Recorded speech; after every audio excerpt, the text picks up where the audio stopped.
I'm Jordan Elder, and this is your Texas Border Watch. This week, we are talking about a Texas Tribune investigation into the border wall, some new billboards going up in other countries hoping to deter people looking to come into the U.S. illegally, and our neighbors to the north are rolling out some border enforcement plans, so we're going to talk about what Canada is doing. I want to start with the border wall today. So if you live in Texas, if you're familiar with Texas, you'll know that the last few years, the state has been putting a big emphasis on building more border wall. It's a project that they really wanted to continue.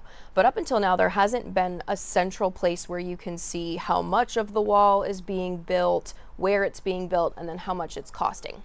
Reporters at the Texas Tribune saw that, understood that, and said, okay, we want to verify where all of this is going down. So they looked at state records, they looked at county land records, and tried to compile more information on where the wall is being built. So if you want to read more about their process, you can read it in this story on their website. I'm going to walk you through some of their findings just quickly in terms of this wall investigation.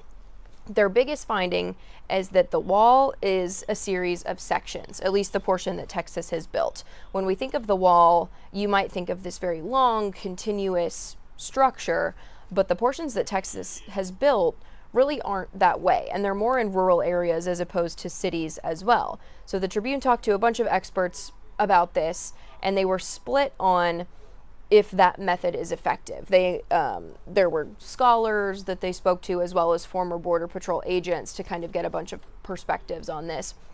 Some of the experts said that because the wall is in sections, it's still effective because you can funnel people where you want them to go, as opposed to them just crossing wherever. If they cross and they meet a wall, they have to keep walking to a point where maybe it's safer for law enforcement to intercept them.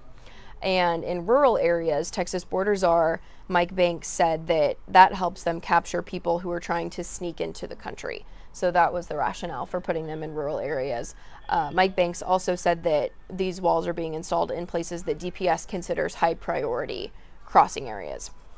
On the other side, there were experts that told the Tribune that the sections aren't effective because people can just walk around them. They found that on the shorter end, some of the chunks of wall are really only about a city block long. So they say it's easy for people to kind of see, okay, it ends right there, and then continue walking around it. But they also said that cities should be more prioritized when we're building border wall because it's easier to disappear if there's a bunch of people, especially because there are cities on the border that have things like stash houses or people in getaway cars ready to take people further into the United States. Money-wise, they say records show that the wall is costing between $17 million and $41 million per mile. And you might be thinking that's a pretty big difference, and it's because it depends on the terrain.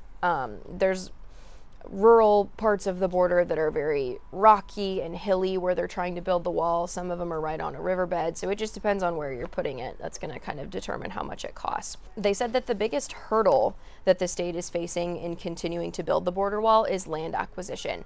There are some people that just don't want the state to be building on their property, and as of right now, there's nothing that the state of Texas can really do about that. Mike Novak is the executive director of the Texas Facilities Commission, which, like we talked about last week, that's the agency that oversees the wall construction, wall maintenance. He has said in public meetings that land acquisition is the biggest hurdle that they face, but that could change after the next legislative session, which starts in January. There's already been a bill filed that would allow the use of eminent domain for the border wall. Right now, that's something that the law prohibits. It's not something that the state can use eminent domain for. There's also a lot more money expected to be put toward the wall in the upcoming legislative session. You can read their full investigation over on the Texas Tribune website, but those were some of their main findings. Governor Greg Abbott also announced recently that Texas is going to be putting up about 40 billboards in other countries that are on the usual migration route up to the United States, hoping to get people to reconsider their decision or at least understand the consequences of it. So these are going to be in places like El Salvador, Guatemala, Honduras, Mexico, and then along the Texas-Mexico border. I'm going to show you some of these signs that are going up. If you're joining us on YouTube, obviously you're able to see these full screen. If you're joining us in an audio-only format, though, I'm going to read them to you and I'll try to describe what they're showing. This first one is in Central America. It's a doll laying on the ground, and in Spanish it says, "Many girls who try to migrate to Texas are kidnapped. For the sake of your family, stop." This next one, also in Central America, it's a picture of a young girl kind of smiling, and it says, "How much did you pay to have your daughter raped? Many girls are raped by the coyotes you hire." These next ones are going up in Mexico. This one is in Spanish. It's an example of one that would be closer to the border.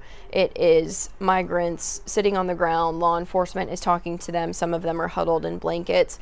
It says, "Final warning, if you cross the border illegally, you will be prosecuted and incarcerated." So I mentioned that these are going to go up in multiple languages. This is an example of that. This one is in Chinese. We've seen an increase of people from China trying to cross the U.S.-Mexico border in recent years. So this one's in Chinese, and it says, "Danger ahead. If you cross the border illegally, you'll regret it forever."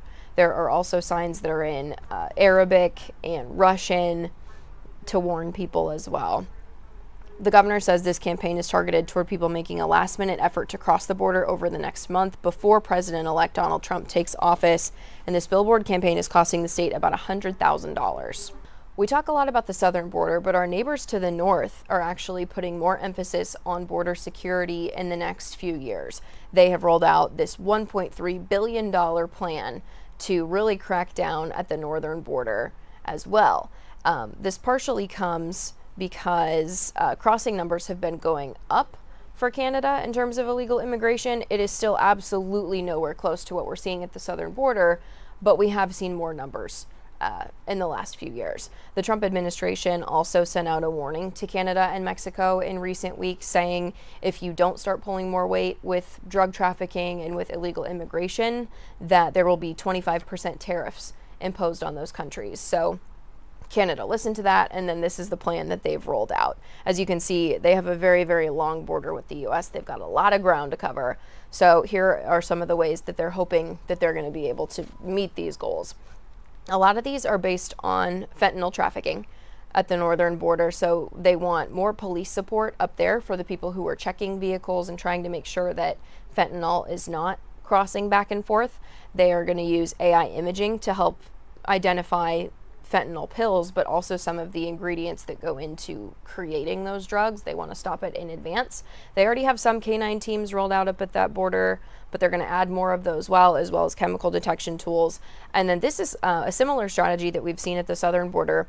They're rolling out what they call an aerial intelligence task force. So that's going to be helicopters and drones, mobile surveillance towers, so that they can keep an eye on that expansive border that we just showed you. They're also going to be rolling out intelligence collection units, which is going to be so that they can get more information about those transnational criminal organizations, money laundering, drug traffickers, and hopefully stop them in advance.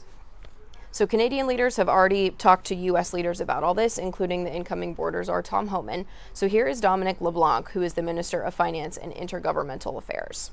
And we're always looking at ways to deepen that collaboration. That was the essence of my preliminary conversation with Tom Homan, the incoming border czar in the Trump administration. We discussed the importance of strengthening and deepening that operational collaboration. It's good for the taxpayers in the two countries, but it's also good for the public security of both countries as well. So to that end, we will propose to the American partners the creation of a new North American Joint Strike Force to target transnational organized crime. That's all for this week's Texas Border Watch. Let us know in the comments if you think that, especially with the Trump administration coming in, if Texas should continue putting time and money into building the border wall, or if that's something they should hand back to the federal government. Do you think these new immigration billboards are going to be enough to turn people around if they're on their way to the U.S. border? And do you think that these border enforcement efforts in Canada are going to be enough to ward off those 25% tariffs? Again, let us know your thoughts. We'll be back soon with another edition of Texas Border Watch. I'm Jordan Elder.